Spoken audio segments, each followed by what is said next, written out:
본문 말씀을 읽으셨는데 마지막 절 한 절 더 보겠습니다. 다윗이 블레셋 사람에게 이르되 너는 칼과 창과 단창으로 내게 나아오거니와 나는 만군의 여호와의 이름 곧 네가 모여가는 이스라엘의 군대의 하나님의 이름으로 네게 나아가노라. 아멘. 거룩하신 아버지, 이 시간도 하나님의 영광 받으시고 우리는 하나님의 행하시는 일에 대하여 은혜 되게 해 주시옵소서.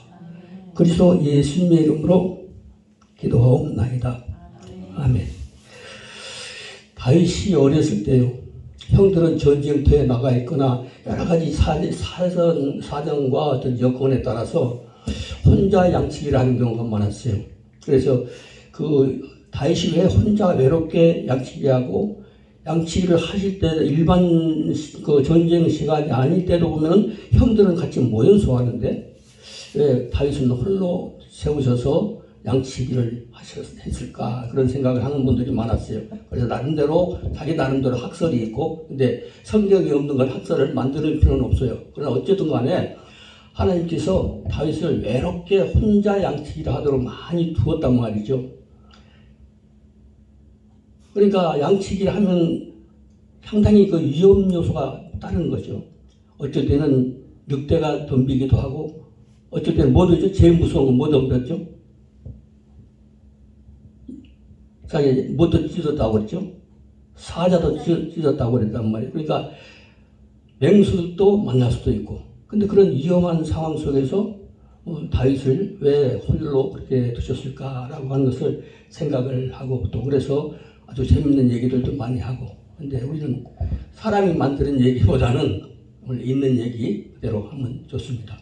어쨌든 다윗은 무엇을 위해서 준비하고 계셨는가? 다윗은 결국은 이스라엘의 왕이 되잖아요. 왕이 되는데 왕이 되는 아주 핵심 포인트가 어디냐면은 달리앗과의 전투예요. 골리앗은 큰 사람이죠. 다윗은 꼬마죠. 꼬만데 다윗을 탄 일격에 때려 눕히려고 하면 오랜 연단이 필요해요. 훈련이 필요하고 그 훈련을 오랫동안 받습니다. 그러니까 혼자 남아서 무섭잖아요. 늑대가 오면 그러면 백발백중 이게 물맷돌로 쳐가지고 정통으로 맞지 않으면요, 설 맞으면 맹수가 무섭습니다. 그렇기 때문에 수없이 훈련해서 언제 한번 써먹으려고 그럴까요? 그래 오랫동안. 그러니까 사자든지 무엇이든지 오면은 꼭 한 번에나 이게 물맷돌이라고 하는 게 옛날에 팽이치기 하는 거 있잖아요. 그런 줄기 있어. 그래서 돌을 딱 싸가지고 뺑뺑 돌리다가 딱 치는 거예요. 그냥 탁. 그러니까 정통으로 가서 맞아야, 가장 급소에 맞아야 살아남는 거죠. 그리고 그러면 다시 덤비더라도 일단 가장 급소를 맞아놓으면 힘을 못 쓰게 되는 거예요. 그렇게 해서 수많은 연단을 거쳐서 다윗이 그러니까 홀로 광야에 있다 보니까 은신법 이런 거 다 아주 터득을 해버려요. 군사적으로. 그러니까 그렇게 훈련된 다윗은 어느 군대를 맡겨도 싸움 잘하게 돼 있어요. 그러니까 하나님이 무엇인가 시키려고 준비를 하고 계셨단 말이죠. 그것을 생각할 때 우리에게 다가오는 모든 시련과 여건과 이것이면 나를 무엇을 만드시려고, 무엇에 쓰시려고 환난 아니면은 훈련, 연단을 시키실까? 이것을 생각하면은 하나님이, 그래서 오늘 전반적인 얘기가 연단시켜서 쓰시는 하나님을 우리가 생각을 해 보는 것입니다. 그래서 이 얘기를 하려고 하면서 전쟁 얘기를 좀 하려고 합니다. 지금도 하나님께서 하나님의 백성들을 어떻게 돕고 계시는지, 그리고 한국 전쟁을 예를 들어서 얘기를 한번 해보는데요. 하나님의 백성을 아주 보호하시는 전쟁, 그렇죠. 그러니까 세상 전쟁도 하나님의 백성들을 훈련시키고 보호하시는 그 싸움은 영적 싸움이기도 한 거예요. 육적인 싸움은 이스라엘과 어디가 싸우고 누가 어디가 싸우고 하는 그것이 물리적 싸움 같기도 하지만 물리적 싸움 배경에 영적 싸움이 있는 거죠. 그런 것들을 생각을 해보면서 우리가 이제 6.25를 직접 경험하신 세대는 별로 없으신 것 같아요. 한 분만 조금 이제 어렸을 때 뭐 하셨을지도 모르고 6.25 거의 다 6.25 후 시대를 살아왔던 사람들이지만은 그 6.25라고 하는 것은 우리가 1950년 6월 25일 종전까지 53년 7월 27일까지 끝냈죠. 한국전쟁. 그래서 보통 한국전쟁 우리는 6.25 그러는데 보통 한국전쟁 그렇게 부르잖아요. 한국전쟁. 이 전쟁에 사람들이 많은 기도와 그다음에 그 강구 하나님 앞에 충성했던 그것으로 그 나라를 구해낸 방어해내는 그런 사실들을 우리가 알 수가 있습니다. 인민군들이 지금도 그래요. 인민군 부대에서 폭풍군대라고 해서 폭풍 들어보셨죠? 뭐 뉴스 같은 데서. 그런데 인민군들이 남쪽을 공격을 해 들어올 때 그때냐면은 그 작전이 폭풍 작전이었어요. 그러니까 폭풍이라고 하는 건 일시에 불어서 그냥 때려 부시는 그런 전쟁이거든요. 그런 것처럼 폭풍 작전이라고 이렇게 불렀죠. 근데 6.25 때도 바로 그런 전쟁을 했습니다. 근데 인민군은 우리 남한 전체를 포위를 했어요. 전체적으로 포위를 했어요. 그것은 그 이후에 전쟁이 끝난 후에 혹은 그 전쟁 중에서 밝혀진 사실들 그리고 얘네들 이렇게 침투해 이렇게 들어왔고 하는 것이 그 후에는 다 이제 밝혀지는 것이죠. 그래서 이 전쟁과 관련된 그다음에 전쟁을 돕기 위한 장수들 이런 분들이 오래전부터 100년 전부터 조선시대부터 연결이 되는구나 이런 것들을 알 수가 있는 거죠. 하나님께서 쓰시려고 이렇게 연결시키고 이렇게 인연이라는 게 보통이 아니에요. 만남이라는 게 보통이 아닌 거죠. 그 만남들이 처음에는 우연한 만남인 줄 알았더니 그것이 필연적인 만남일 수가 있고 그것을 통해서 큰 역사를 이룰 수도 있고 그런 것을 여러 6.25 상황을 우리가 아는 거니까 다른 것으로 비유를 한다고 하면은 잘 몰라요. 유럽 얘기 어디 얘기하면 그런데 우리가 겪어왔던 얘기이기 때문에 알 수가 있는 것입니다. 이 폭풍전 인민군이 어떻게 포위를 하려고 그랬냐면 먼저 이제 서울을 우리가 김수성이가 서울까지 와가지고 3일 동안 이렇게 묵었던 거 그것에 대해서 여러 가지 설이 있어요. 여러 가지 설이 있는데 오늘 보면 힌트가 좀 나올 거예요.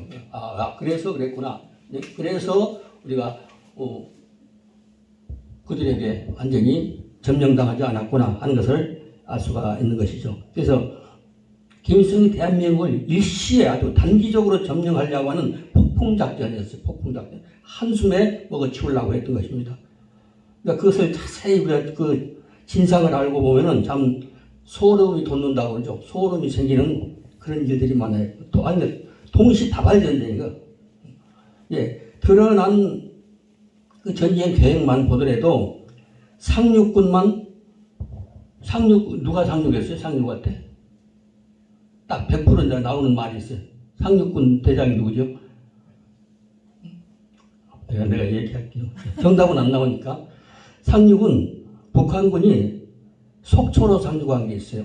그 다음에 강릉, 묵호, 그 다음에 울진, 포항문, 서해는 바다 수심이 낮기 때문에 어디로 상륙해 왔는지 몰라요. 그런 포위 작전이고 완전히 포위하고 그 다음에 이제 우리가 아주 오늘 키포인트라고 할 수 있는 그 이제 포위는 어디가 있냐면은 그 사람들이 포위를 하면은 포위해서 상륙한 사람들은 뭐 하느냐면은 두 가지로 활동을 해요. 그러니까 각 지역에 뺑 둘러서 여기서 들어오고 그 부대들이 들어와서 하는 일은 한 가지는 게릴라전인 거죠. 막 기습을 해가지고 공격하고 동해 번쩍 서해 번쩍 하면서 군복 입고 그러니까 인민군이 저기도 나타났대 여기도 나타났대 포위당했대 남조선 전부 다 넣고 남한 땅은 다 포위됐대 이렇게 만드는 것이죠. 그리고 일부는 민간 복장을 하고 남과 북이 갈라진 지 얼마 안 되니까 늘 다니던 다기 때문에 다 아는 거예요. 그 동네에 다 아는 거예요. 그런 사람들은 골라가지고서 회유하는 거죠. 그리고 사람들을 설득하고 그런 일들을 했습니다. 선동하는 거죠. 막 선동하는 거. 서해도 그랬고. 근데 게릴라는 이제 민간 복장하는 사람하고 좀 다르죠. 근데 그 옥계, 그러니까 삼척, 임원, 옥계 있잖아, 옥계. 옥계 거기서 어떤 주민이 아무리 사람이 하는 거동이 이상한 거죠. 그러니까 이제 동네 사람들이 가지고서 뭐 저거 요즘 정치 어때? 문재인이 어때? 그다음에 뭐 윤석열이 어때? 하면서 막 하는 것 같은데 뭐 하는데 내용이 수상한 거예요. 그래가지고 이제 지소에다가 신고를 했단 말이죠. 신고를 했는데 그런 활동을 하는 인민군들이 몇 군데서 나타나는 거죠. 그러니까 삼척, 임원, 여부서 그런데 제일 이제 문제는 뭐냐면은 그 사람들이 목적이 그리고 전쟁이 끝나면 또 밝혀지는 게 또 있어요. 그 문서들 그 유엔군이 들어가서 그 압수한 그 문서들 거기서 나오는 그 정보들 이 사람들이 이렇게 포스터를 붙이고 이렇게 했구나 하는 것을 나타나고 그때 그 지도자는 누구였구나 하는 것을 다 나타날 수가 있는 것입니다. 그래서 이제 임원 상륙한 사람들 또 삼척 상륙한 사람들 다 비슷한 일을 합니다. 근데 이제 부산 상륙군이죠. 부산 상륙군에 대하여 오늘 그것이 좀 핵심이 될 것이고 어떻게 방어를 했고 어떻게 하나님이 준비를 하셨는가 그것이 그 연결이 어떻게 되는가 이것들을 한번 생각을 해보는 거죠. 부산을 그 사람들은 인민군 특수부대 그 두 여단. 그래가지고 이 사람들이 부산을 점령을 해서 첫째 뭘 하고 그랬냐면 행정기관, 방송기관 뭐 이런 모든 것을 장악을 해. 그 다음에 부산이 점령당했다. 인민군이 부산까지 들어가서 위로 공격이 올라온다.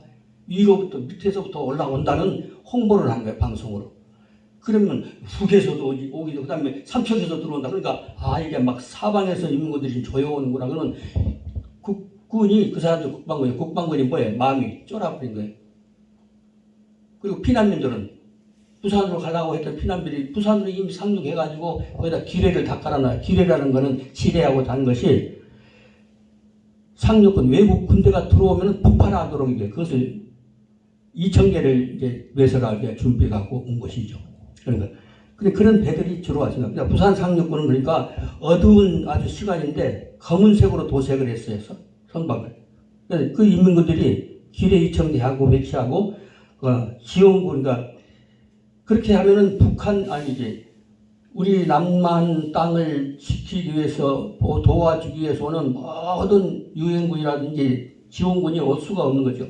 절대로 외부의 힘을 받을 수가 없는 상황을 만들겠다는 것이 그 사람들이 목적인 것이죠. 그런데다가 심리적으로 물리적으로 완전히 장악을. 그런데 그리고 뭐 하냐면은 그 후에도 보면은 남한에 있는 청소년들 10몇 살 먹은 애들 잡아서 단기 훈련을 시켜서 군방 공산화 되는 것처럼 해가지고 군복 입혀서 알고 보니까 지 동네 거든. 그리고 막 이렇게 가둬놓고 줄 못 도망가게 발목 묶어놓고 기관총 쏘게 해놨잖아요. 잡고 보니까 지 동생이고 이런 경우를 그러니까 그 인민군들은 숫자가 만들어내는 거예요. 그러니까 그렇게 하려고 생각을 했던 것이죠. 예. 그러니까 그러면 피난민도 무함장한 피난민도 그렇고 함정에 빠진 뭐가 되는 거예요?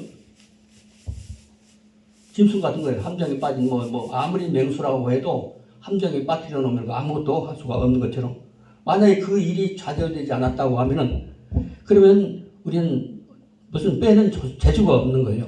그래서 이 전쟁이 끝난 후에 메가드 장군의 그 정보장교였던 사람이 하나 있어요. 노만 존스라고. 우리 한국 사람들이 노만 존 그러는데 노만 존이 아니라 노먼 존스라고 하는 사람이 있어요. 노만 존스.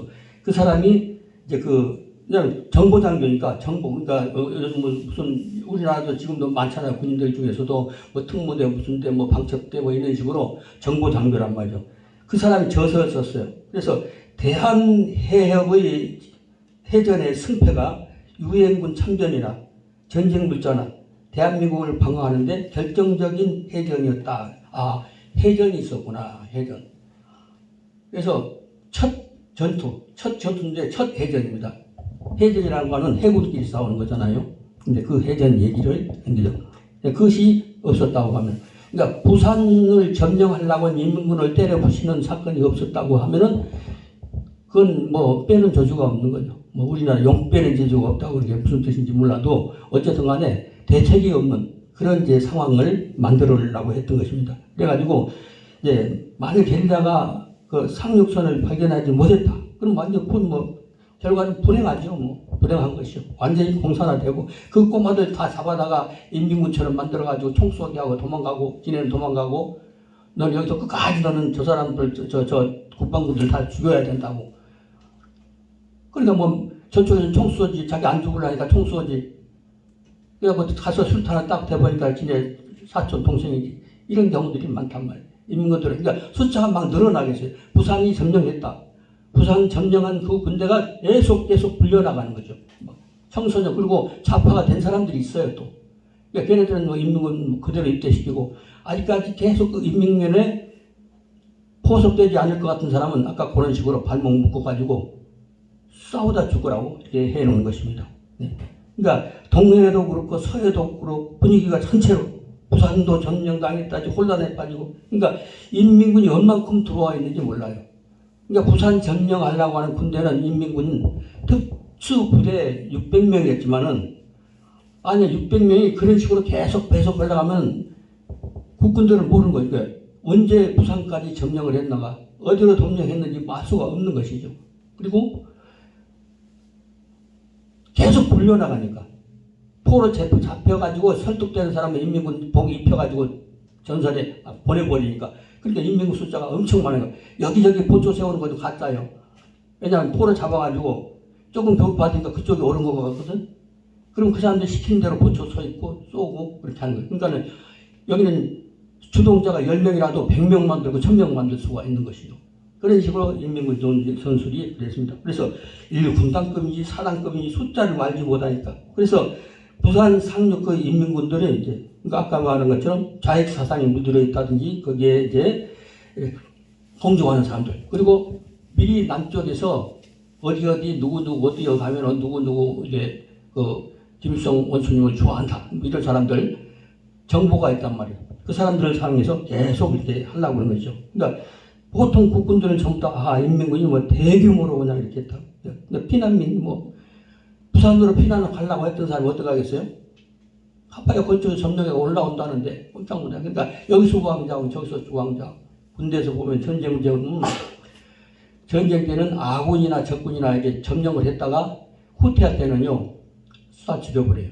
왜냐하면 그 정보가 다 알기 때문에. 그렇기 때문에 적군만 그런 게 아니라 아군도 필요할 수가 있는 것이죠. 그러니까 어느 전쟁 때 막 포로하다가 적군이 후퇴를 하는 경우인데 야 할 말이 있다 모여라 그럴 때는 안 모여야 되는 거죠. 혹시 그런 상황이 벌어질 때는 그때는 사륙을 해버립니다. 근데 긴 얘기 되니까 좀 줄여서 하려니까 근데 이게 일단은 우리가 그 인천 상륙작전을 대단하게 생각했잖아요. 근데 인천 상륙작전도 대단했지만 인천 상륙작전이 있도록 되어지는 그런 역할 그것이 참 중요한 것이죠. 그러니까 사실 그 인천 상륙작전 할 때도 미국 정치권 군대에서 인천 상륙은 절대 안 된다고 아주 그냥 여러 가지 메가더하고 어떤 옥신각신한 것들이 많아요. 근데 메가더가 강력하게 밀어붙여가지고 상륙을 했죠. 근데 그 메가더는 어떤 인연을 가지고 있는 사람인가? 대한제국 시대, 대한제국 이머리에 고종황제 있을 때, 그때 이제 말하는 거죠. 그래서 1880년 1월 26일생이에요. 그런데 그 사람이 이제 1964년 5월에 사망을 했잖아요. 근데 그때 자기 아버지가 조선에 왔죠. 대한제국에 와 있어요. 미군인데 특별한 일이 있어가지고 활동을 하는 사람인데 어린 메가더 아버지는 모르지. 한반도에 코리아라고 하는데 모르지만은 아버지가 거기 가셨다. 거기서 일을 하신다. 그런 것을 생각했고 고종 황제한테 받은 하사품이 있어요. 우리 이제 쉽게 말해서 도자기 같은 거. 그것을 하사품으로 받은 거예요. 그래가지고서 이제 어린 시절부터 이거는 대한제국에서 온 도자기다 그러면서 꼬마 때부터 몇 년생이라고 그랬어요? 1880년생이니까 그때 꼬마 때부터. 그러면서 도자기 보면서 내가 안 가봤지만 대한제국이라는 곳을 아는 거죠. 그 인연이 길어요. 그래서 그 아버지 이름은 이제 아더 메가더라고죠. 아더 메가더. 근데 계속 그것을 보고 안 가봤지만 대한제국이라고 하는 것을 지도는 보여줬잖아요. 옛날에 서양이니까. 그래서 계속 마음에 새겼어요. 그걸 기억하고 있고 대한민국 그것을 대한제국에서 이제 대한제국은 대한민국 바뀌고 그랬잖아요. 원래 대한제국이었다가 그때 그 당시는 그다음에 대한민국이 됐잖아요. 아 여기 조그만 나라 제국 되겠어요? 그러니까 그참 그 양반도. 네, 근데 그때 그 이승만 대통령 있잖아.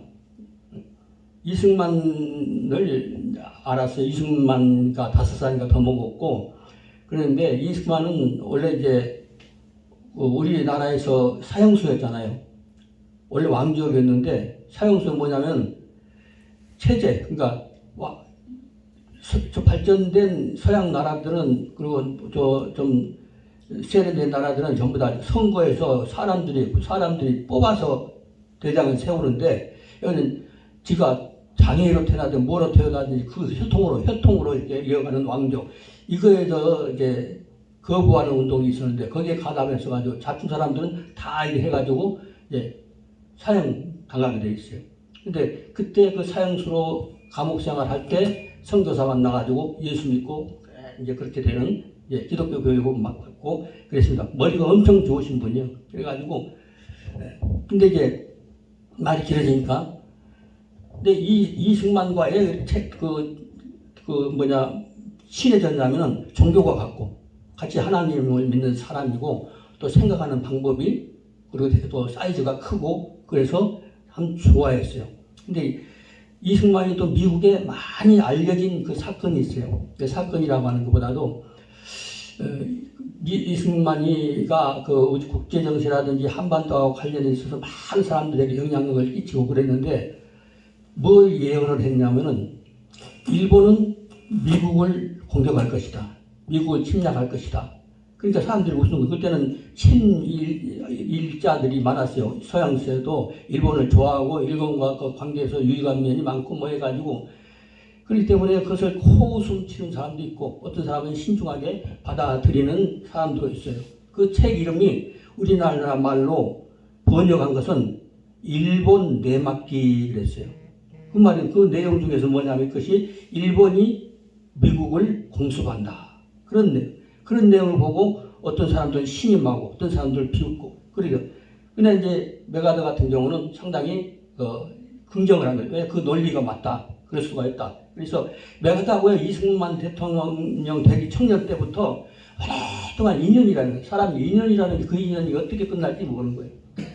조선시대 고등학교 때부터 쭉 내려오는 거 그리고 이 대한제국을 머릿속에 잠기게 하는 그러니까 이 메가더가 한국이 크게 좋다고 그렇게 정부에서 말려도 그냥 누가 인천 상륙작전 하지 말마 해도 자기 뜻대로 하는 거예요.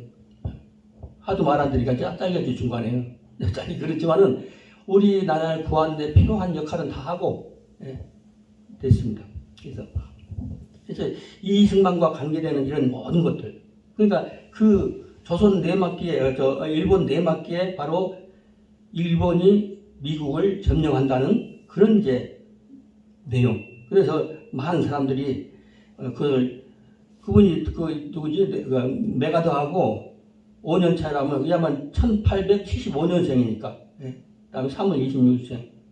기독교 종교가 맞다는 거. 그리고 박사 과정일 때도 메가더하고 친밀한 대화를 하고.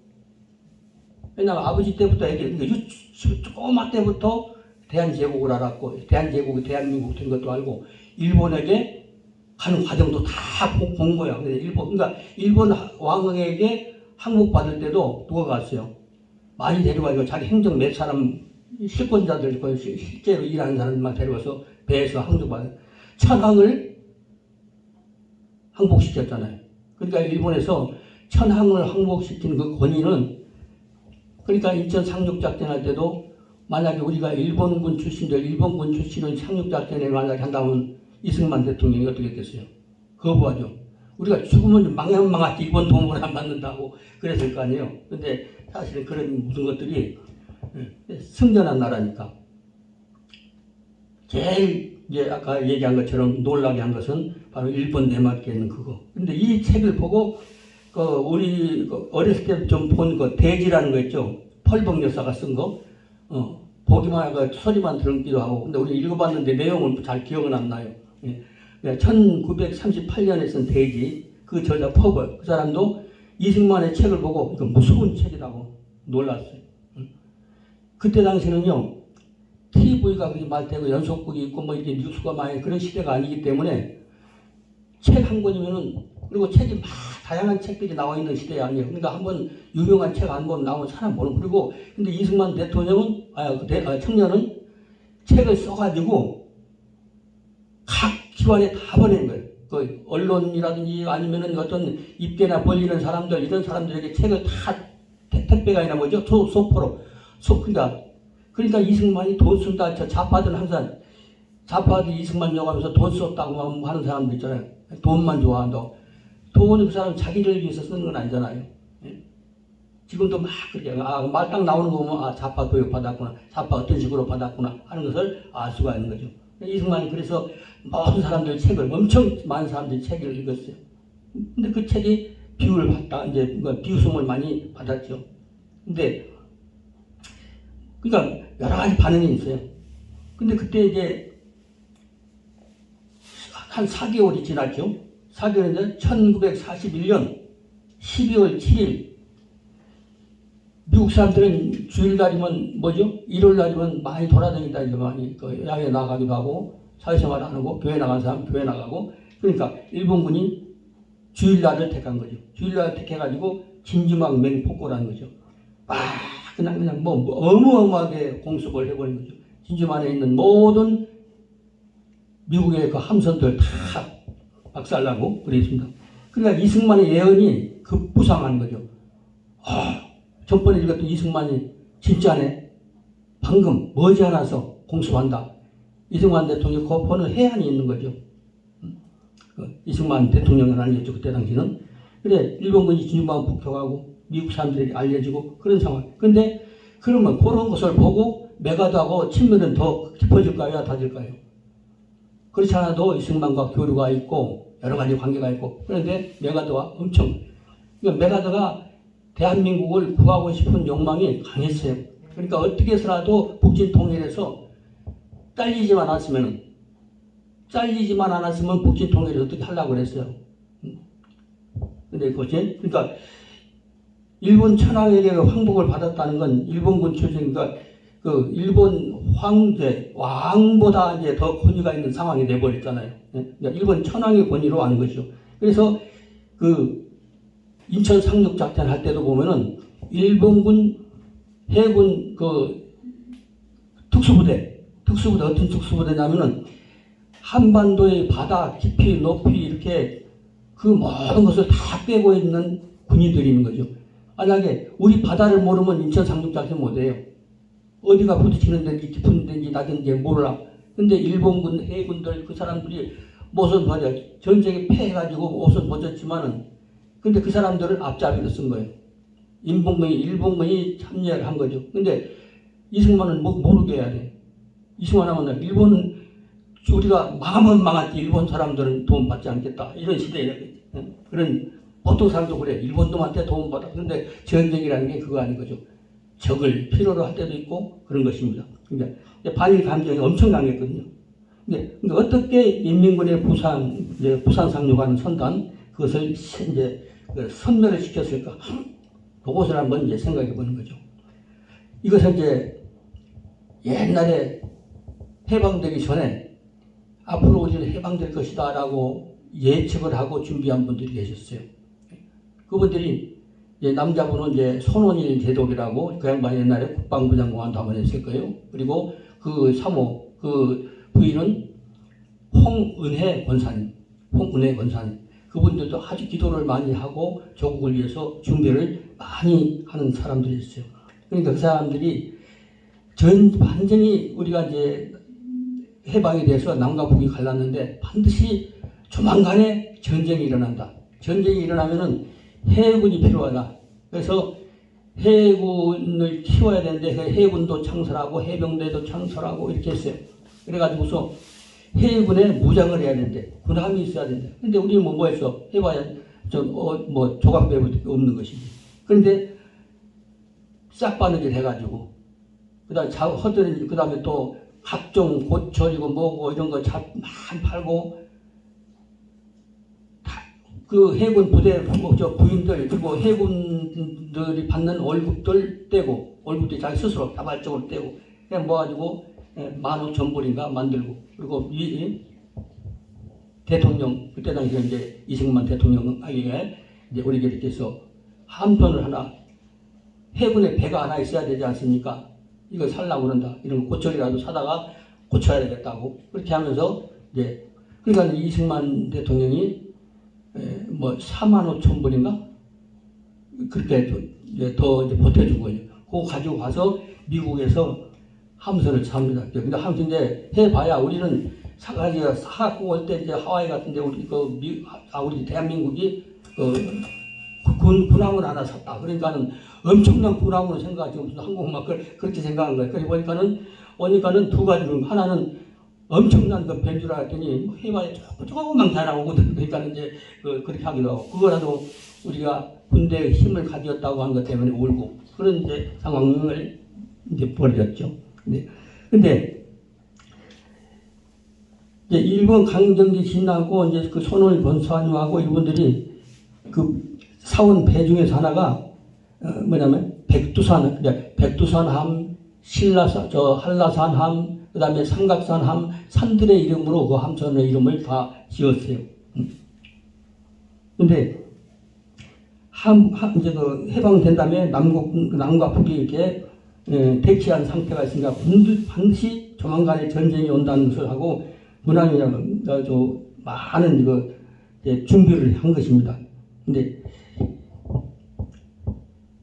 이제 이 배들을 보니까 다 녹슬어가지고 고철인 거예요. 그러니까 그거 다 듣고 부시고 긁어내고 하면서 새로 만들고 그렇게 해서 겨우 이렇게 이제 만들었어요. 근데 그것을 거기다가 그 괌에서 뭘 사놨냐면은 그 처음에 이제 3인치라고 하면 1인치가 이 정도 되는가요? 3인치 뭐 이런 거 3인치 포 하나 하고 그 다음에 기관총 2자루 하고 그것만 이제 설치하고서 온 것이죠. 왔는데 딱 처음에 오기는 6.25 전쟁이 일어나기 2개월 전에 도착을 했는데 이제 부산항도 하고 인천항도 하고 쭉 하면서 우리나라도 이런 배가 있다. 이런 배라 그러면서 그 군과 관련된 그 사람들 모여서 그 사람들이 이제 관람하고 그랬어요. 그렇게 하면서 그럼 우리는 아무것도 없이 맨주먹이었는데 그래도 그런 군함이라도 생겼으니까 막 이렇게 좋아하고 기뻐하고 그리고 이제 그러면서 돌아다니다 이제 바로 6.25 바로 그날 이제 들어온 거예요. 들어와가지고서 피곤해가지고 그 선원들이 해군들이죠. 현원들이 다 집에 간 거예요. 그때는 전화가 있어 뭐 핸드폰 있어 없는 거예요. 그렇기 때문에 다 간 거예요. 그런데 갑자기 북이 쳐내려 왔다고 하는 정보가 들어온 거예요. 그래가지고서 그냥 일일이 집을 찾아가는 거예요. 집차가 가지고 막 아무 개네 집 아니냐 다 알잖아요. 옛날에는. 그래 가가지고서 지금 급한 일이 생겼다. 처음부터 다 모여가지고 그게 전쟁에 났는지 아직 모르는 거예요. 근데 그 사람들은 오면서 괌에서 뭐 사왔냐면 이제 포를 샀는데 괌에서 포를 100알 전쟁하면 수천 발 쏘잖아요. 포탄 100개 산 거예요. 포탄 100개. 그래서 그거 장착하고 그래도 그것도 좋다고.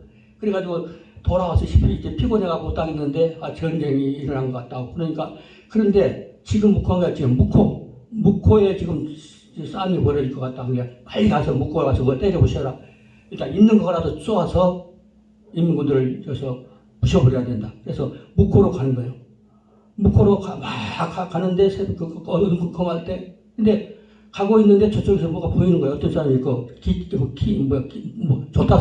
조타사 갔다 보니까 저기 뭐 큰 배가 지나갑니다. 배가 하나 또 세 개인데 보니까는 국제 신호로 떠돈떠돈 해갖고 어느 국적이냐, 어디로 가느냐, 어디서 출발했냐, 왜 기가 없냐, 왜 이름도 안 쓰고 번호도 안 쓰고 가느냐, 하면서 아무 묵묵부답인 거예요. 그러니까 저기인지, 그래서 점점 가까이 보니까 딱 군복 입고 있잖아. 근데 그 대포 분명히 알아요. 덮어, 이제 담요나 뭘로 막 가려 덮어놨어도 총 가린 거 대포 내가 해봤으니까 알잖아요. 근데 배 한 살이 보니까는 수백 명의 인민군이 타고 있는 거죠. 저기요. 저거 어떻게 할까? 그래가지고 이제 국방부로 문했다 전화 이제 무전으로 하는 거죠. 그러니까는 국방부장이 뭐라고 하냐면은 잘 관찰해라. 괜히 국제 문제가 될 수가 있으니까 확실한 적인 것을 확인하고서 교전을 하든지 그래라. 그렇게. 근데 이제 가만히 보니까 저건 분명히 적이고, 근데 한번 그러면 적인지 아닌지 저기 어떤 군대인지 모르니까 한 발 쏘아보자 그래가지고 팡 쏘니까 뿅 하니까 걔네들도 따다다당 들어오는 거예요. 들어오는데 걔네들도 황당한 거죠. 왜냐면은 아무 남쪽에는 함선도 없고 배도 없고 그런 정보를 그만 갖고 왔기 때문에 해군 함이 있을 리가 없는 거예요. 어떻게 준비하고 있었는지 모르는 상황이기 때문에. 그러니까 이쪽으로 교전을 하기 시작한 거예요. 막 포탄이 왔다 갔다 하다가 하는데 이쪽에서 쏘는 포탄이 우연히 중심에 탁 오발탄이 나갔는데 맞아버린 거야. 그러니까 빵 해가지고 탁 나가니까는 휘청하는 거야. 그러니까 일단 한번 맞은 거 그거 지금 조종해 그거만 써. 그런 식으로 딱 해가지고 탁 진짜 이게 침몰하는 거예요. 또르르륵 들어가 버린 거예요. 그런 상황으로 이제 그러니까 걔네들이 싣고 있는 게 뭐냐면 기뢰가 2,000발을 싣고 있잖아. 기뢰. 왜냐면은 자기네들 딱 들어오고 부산 상륙하고 치고 올라가면서 기뢰 깔아놓으면 외국 군대가 못 들어오는 거죠. 그러니까 저때 이제 일방적으로 공격을 하게 된 것이죠. 그래가지고서 지금 이 사람들은 몇 명이냐? 우리 해군은 60명, 3인치 포 하나, 기관총 둘, 나머지는 보고 있는 거죠. 뭐가 있어야지 할 것이 없는 거죠. 근데 거기는 군대잖아요. 육병은 특수 군대. 그 특수의 군대가 무엇이 어떤 단체였던 거 어떤 것인지 그 다음에 다 나타나죠. 나타나는데 좀 근처에서. 그러니까 아무리 이제 결국은 전쟁이 벌어진 거죠. 군대들이 포격전으로 벌어진 거예요. 그러니까 두 배가 침몰당한 거죠. 두 배가 침몰당하고 우리는 이제 부상만 당한 거예요. 배가 여기서 대가 부러지고 이런 거 그렇게 하고 하나는 도주한 거예요. 왜냐하면 하나는 체포를 했어요.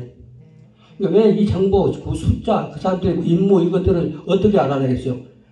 체포된 배가 있기 때문에 체포된 배는 수송선. 왜냐하면 군대가 가면은 먹을 거, 별 거, 무장할 거 이거 싣고 오는 배가 또 있어야 되거든요. 군이 지금 600명 인민군들 말고도 그렇게 해가지고 그것을 조사해서 나타난 거죠. 조사에 다 나타나는 거죠. 결국 그것을 통해서 어떻게 할 것이고 어떻게 해서 애들 모아서 그리고 좌파들 모아서 군복 입혀서 이런 전쟁 완전히 그것은 일방적으로 전쟁이 끝나는 전쟁이었어요. 그런데 이 배를 산 분들이 뭐냐면은 그 손오는 온일 그 제독하고 그 이제 홍은혜 권사님 기도하고 종국을 위해서 기도하고 그래 배를 사 그렇게 어렵게 만드는 그 배 가지고 최초의 해전이죠. 근대전은 이건 이순신하고 한산 대첩에 버금가는 우리나라의 그 완전히 공산화되는 그런 상황에서 건져낸 그 전쟁인 거죠. 이제 그것이 침몰했어. 근데 하나는 배를 도주를 하면서 보고를 해야 되잖아. 지네 상황을 김일성한테 보고하는 거예요. 어떻게 됐나? 그러니까 이제 지금 우리는 국방군이에요. 그 사람들 봐서 국방군 전함한테 군함한테 우리 피격돼가지고 지금 잠수되고 있다. 그래가지고 어떻게 됐냐? 그러니까 몇 명 죽었냐? 그러니까 다 트럭 속으로 들어가 버렸어요. 그러니까 달라져 버리니까 물속에 들어가 왜냐면 밑으로 올라가고 여기저기서 해야 되는데 아주 핵심 부대가 완전히 가서 수장돼 버렸단 말이죠. 이런 사건들이 없었다고 하면은 우리 6.25는 우리는 끝까지 정말 불행한 상황이 됐을 거예요. 그래서 수송선은 하나는 이제 도망갔고, 잡혔고, 그러니까 김일성이 아까 물은 것처럼 핵심 작전이 아주 그냥 작살이 나본 거예요. 그런 상황 속에서. 그래서 인천 상륙 작전의 길이 열린 거죠. 만약에 인민군에게 부산이 뺏겼다. 그러면은 아무 우리 대책이 없이 우리는 공산주의 사회에서 살아야 되는 그런 상황이었단 말이죠. 근데 이런 것들이 그러니까 조선시대 때부터 저 고종 황제 때부터 그때부터 다 연결 인연 이런 인연. 그러니까 이 복음 운동도 그렇고 하나님 일하시는데도 보면은 그 여건 만남 그곳이 무엇을 앞으로 준비하시는지 모르는 거예요. 사람은 모르는 것이요. 하나님이 만들어서 하나님 그림을 그리시는 거고 우리는 거기 그림을 따라서 사는 것이고 이 모든 것들이 얘기를 하려면 한 없는데 그러니까 우리가 정말 지난 것을 보면서 하나님한테 감사도 하지만은 근데 하나님께서 우리를 구해 주셨으니까 그런 과정을 통해서 구해 주셨으니까 감사하잖아요.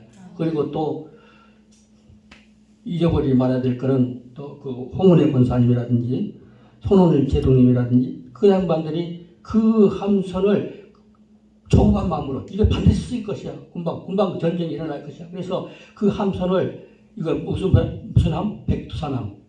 백두산함. 그것을 아주 적기에 아주 정통으로 해가지고 일본군 점령군들을 그냥 수장시켜버린 거. 그 사건이 아니었으면 인천 상륙작전이 되겠어요? 뭐가 되겠어요? 그 사람들이 계획대로 다 보여. 서해에서도 막 군대들이 여기서 들어오지, 저기서 속초에서도 삼척에서 들어오지, 뭐 목포에서도 들어오지, 뭐 이렇게 들어오면 이거 끝나는 거예요. 근데 가장 핵심된 부산 그 점령 인민군들을 뭐 한 발짝 들여놓지도 못하고 그대로 물속으로 잠겨버리게 하신 그 하나님, 그것이 준비. 아까 제목이 대명에도 정말 골리앗은 강력했지만은 어릴 때부터 쭉 준비한 훈련시킨 다윗을 통해서 골리앗을 때려잡았지 않습니까? 그거 마찬가지로 하나님께서 연단시키시면은 무엇인가 언젠가 쓰임 받을 때가 와요. 반드시 하나님께서 나도 쓰임 받을 때가 있나 보다. 그러면서 하나님께 연단받고 훈련 받는 사람들은 승승장구 하나님이 또 보살펴 주시고 아주 위험한 것 같으면서 다윗이 그 위험에 안 빠졌어요. 수많은 위험을 건지면서 승리해서 그것이 바로 약이 돼서 다윗 왕도 되고 그래서 왕조가 섰던 것처럼 우리에게 맡겨진 모든 사역을 하나님께 감사함으로 충성하면 좋은 일이 있으리라. 할렐루야. 아멘. 거룩하신 아버지, 짧은 시간 동안에 아버지 두서없이 말씀을 드렸지만 아버지 이 말씀을 통해서 하나님이 우리